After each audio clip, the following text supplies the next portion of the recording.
கிறிஸ்துவின் சாயலுக்கு ஒப்பான மாற்றம் நம்மில் நடந்து கொண்டே இருக்க வேண்டும்.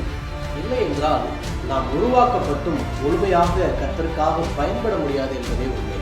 எபேசியர் 6வது அதிகாரம் 14 முதல் 17 வசனங்களை வாசிக்கும் பொழுது சர்வாயுத வர்க்கத்தை குறித்து வாசிக்க முடிகிறது. நீதி என்னும் மார்க்கவசம், சத்தியம் என்னும் கச்சை, ஆயத்தம் என்னும் பாதரட்சை, விசுவாசம் என்னும் கேடகம், ஆவியின் பட்டயம் என்று வாசிக்கிறோம்.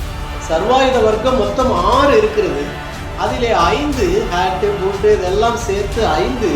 இது தன்னைத்தானே பாதுகாக்கக்கூடிய டிஃபென்ஸ் வெப்பன்.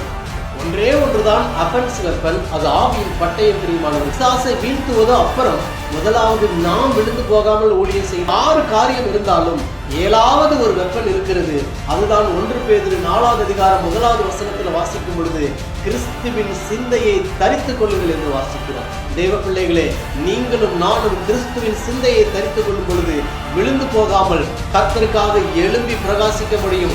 சாத்தானுடைய கோட்டைகளை தகர்த்து எறிய முடியும். கர்த்தருக்காக ஜெய கம்பீரமுள்ள ஒரு ஊழியத்தை செய்ய முடியும்.